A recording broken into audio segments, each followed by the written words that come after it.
Welcome in. It is day 180, and you're speaking to the Meeples Champion. And today we're going over a game that is one that was really popular with my first big post-college game group.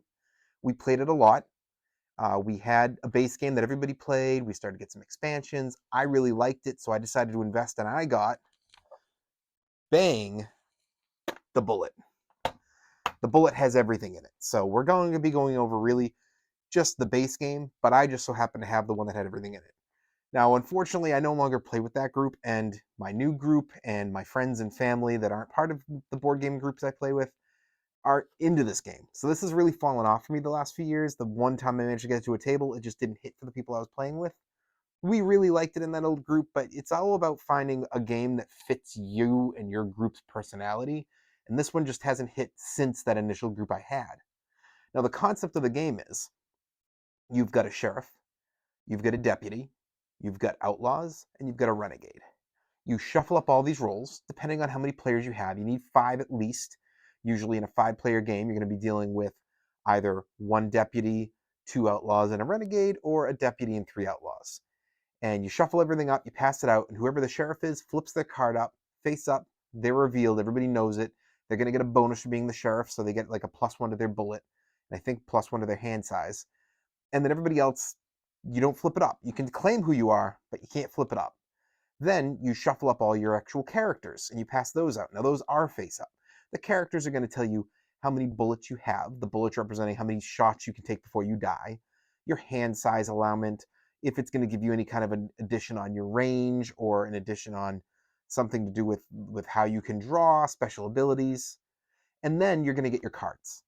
Now, everybody sits in a circle, and you're as close to somebody based on how close you are in the circle. So if you're playing 5-player, well, there'll be a person to your left and right who's 1 away from you, but there'll be 2 more people who are 2 away from you.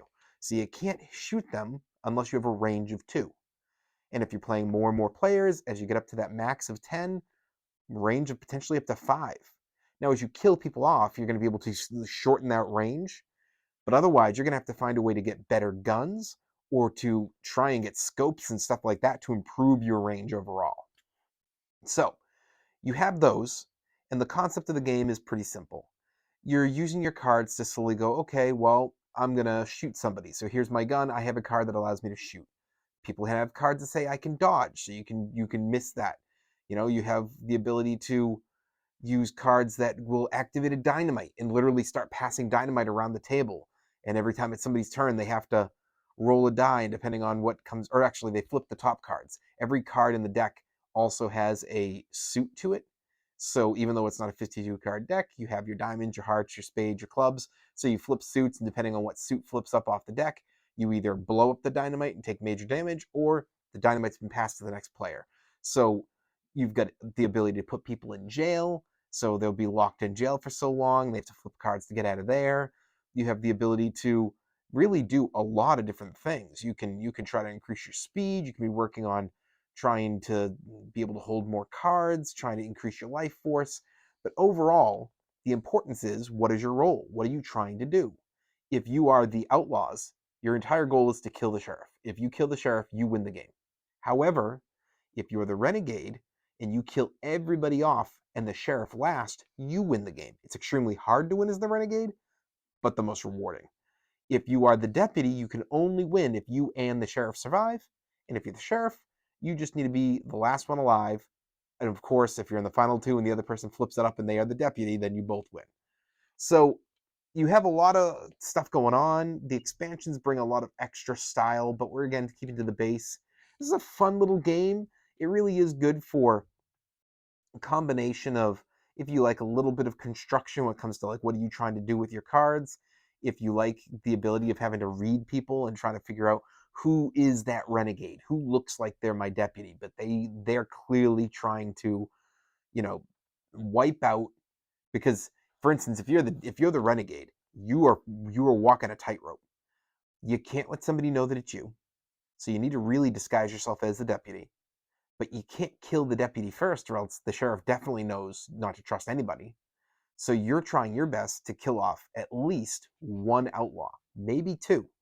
So if you're playing and you're, say, I would say a good game would be a 6-player. To me, that's a good starting game.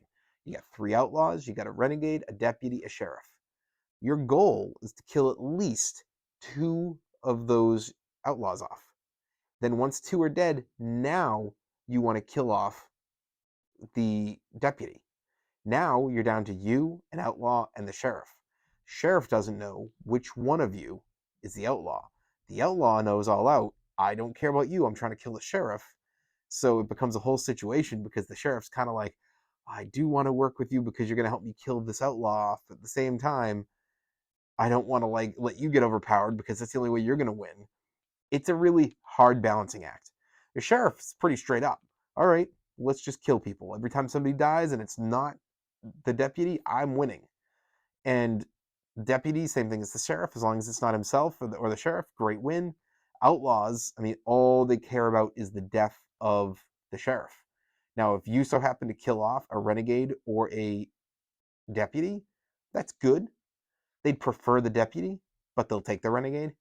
It's a tightrope act really for everybody. And why don't we just jump in though, talk our 7 categories, and see where this game lands for us.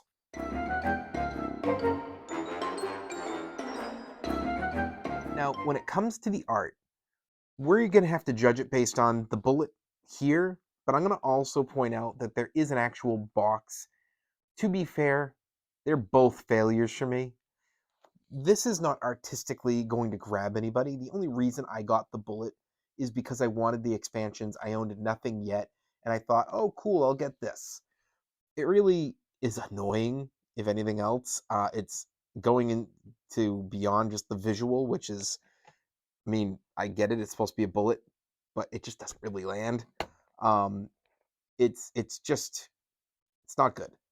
And the other box, it's a plain brown. It's an old school kind of like Western type feel to it. They're fine, but honestly, they just, to me, they're not great. I would never have played the games if a friend hadn't already owned them. So I don't like the boxes. And when it comes to the card art, it's acceptable, but it doesn't do anything for me. So overall, it's like the card art's fine and the boxes fail. So it's got to be a thumbs down.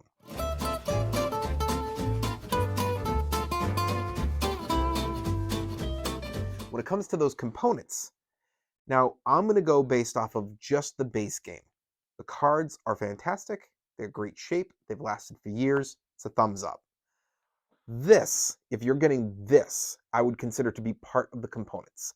And this is annoying because it is really hard with this to actually get all of your cards back in there and to properly shut it. It's part of the reason I have to keep this out. I mean, obviously this is for rules and it says bang and all that, but part of the reason is because this thing's really difficult to click in. This at least holds it together a little bit. I don't like it. So if you're talking about this, which is to me a deluxeified version, I would say it's a failure. But based on the base game alone, I'll give the components a thumbs up. Your price. So when it comes to that price, the original Bang goes right in that range of about 30 to 40. It's not a huge game. It's just cards. It's not too much money. I think it's one of those games that if you have a group that is really into party games, maybe a little bit like social deduction games, this could be a nice transition game because I don't consider this to be a pure board game, but at the same time, there's a lot to this game that's way more than a party game and has a little bit more than the average social deduction game. There's game here outside of just trying to figure out who is or isn't on your side. And that's, to me, what allows this game to be really good. So I think that the price that you're paying is all based off of what's the group you're working with. It's not too much. You're going to find Bang in your average board game store, not in a Barnes & Noble, not in a Target, but your average board game store, you should find it in. Probably, I'd say 3 out of 5. And if you were in that range, I think it's great. Now, if you're dealing with experts, if you're dealing with experienced players, people who don't really play those party games, I feel like this game is not worth their time because you're needing to get at least 5. You'd prefer to play with more than that, and it needs people who really are going to get into it, into the theme, into the feel. I have had this game fail on more occasions than succeed. It has failed with both my family and my wife's. It's failed with my friends. It's only worked with one game group. It was great with that game group. That was it. So I feel like the price for me is not too high, but it's definitely high enough where it just does not follow through when you look back and see who's actually going to want to play. It's got to be a thumbs down.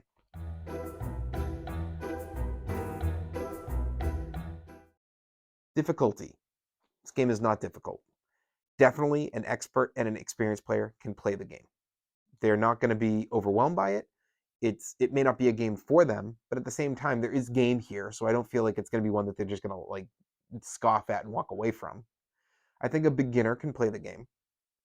I think a kid, when you're talking about 10-year-olds, 10, 11, 12, I don't think it's too much of a game, but I don't know. I just don't think it's going to hit for them. It may be tough.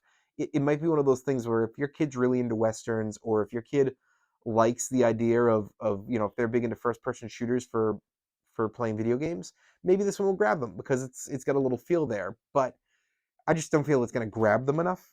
That being said, I don't think the difficulty is too hard, and I don't think it shies away from the majority of players. I'll give it a thumbs up.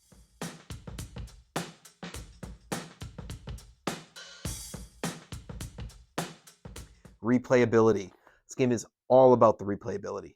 When I used to play it, we played it on a weekly basis, and we'd play it 3 or 4 times a night. This was probably over like a 5 or 6 year span, one of the most played games in the group.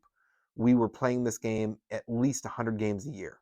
We probably played in that 5 to 6 year span, somewhere in closing in on 1,000 games. We replayed this a lot. This was just one of those games that you didn't think about it at first, and then you went, wow, did we just play that in this past month like 15, 20 times? Like we would. We would get a lot of plays. So replayability is there. It's a thumbs up.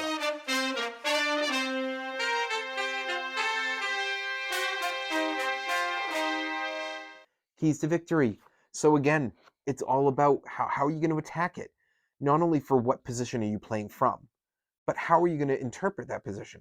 Are you going to just, if you're the deputy, play full defense? Hey, if somebody attacks the sheriff, I'm going to attack them, or I'm going to play cards to try and help the sheriff. I'm going to be seeing if I can get cards to help me lean towards them and give them some type of assistance.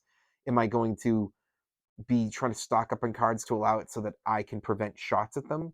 If I'm the outlaws, am I just going to outright attack the sheriff, or am I going to try to hide who I am and wipe out potentially the deputy by trying to play a better game of observation and figure out who's trying to help out the sheriff, get them off the board, make sure he's weaker, so that when I do reveal myself as a clear-cut opponent, instead of the sheriff saying, okay, I'm after you, and his deputy going, okay, I'm after you too then, and getting double teamed and get wiped out, instead, you can hide yourself and potentially wipe out one of his allies and make it easier for you and all your allies.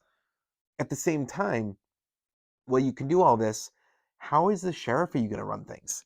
I had a game as a sheriff where I dominated, and this is not often something that you had happen when I played, but we legitimately had a game where I just said, I'm the sheriff.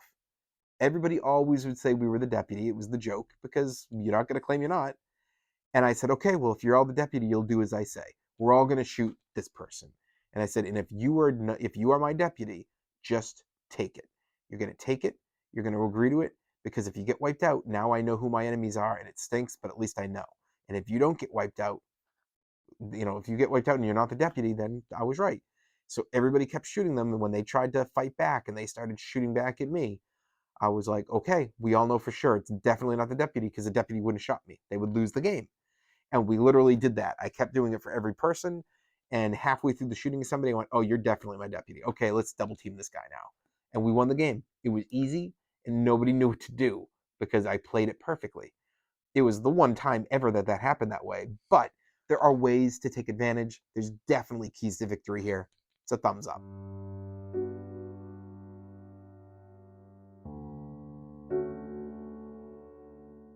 Is the game unique? I do think that the game, at least when I first played it, felt very unique. But as I've gotten to play other games through the years, I've definitely found like these hidden role games with the ability of player elimination exist. Sometimes you don't have to have the player elimination. One of the games that we used to play in kind of back and forth to be like, do you want to play Bang or do you want to play the Resistance? Do we want to play the Western elimination game, or do we want to play the sci-fi Team A or Team B wins game? And there are a lot of games like that have come out. The unique factor has definitely shined off of this. I gotta say, this one's not unique. It's a thumbs down. Overall, what do I think? I think for a game group that is first getting into the real games, trying to go outside of the old school games or the party games, this is a great transition game. That's what it was for me. We had a 5-year span where I was really starting to learn about this new world of gaming. Not only was I learning about it, but at the same time, the world itself was growing at a much faster rate than it had before. And this was a transition game that allowed me to start to see what this world had to offer. And I really appreciate those years. So if you're new to gaming, or if you're somebody who's been in the gaming world for a while, but you're new to trying to expand out and find that new area of gaming beyond your classics, hey, I play card games with a 52 card deck, or I'm playing Scrabble or Monopoly or one of the old classics, or I play party games with my friends. If you're ready to move beyond that, this is a great transition game for you and your group to try something new and to see what there is out there, and then let that help make decisions on, I didn't like this. These games are compared to it, so maybe I'm not into those. Let me go in this direction. Or you love it. Hey, these games are compared to it. Maybe I like these games too. So that's the way I'd recommend to judge this. I don't think it's a recommend buy or not buy. It's not a recommend play or don't play. It's more of a recommend where are you when you're gaming, and if you're getting ready for that next level, give it a try. Well, it has been day 180, and we've been speaking about Bang, my version of the bullet, and you've been speaking to the Meeples Champion. Like, share, subscribe, and check down below in the description. I'll be adding an Amazon link in case you want to get this game for your collection. Until next time, I'll talk to you tomorrow.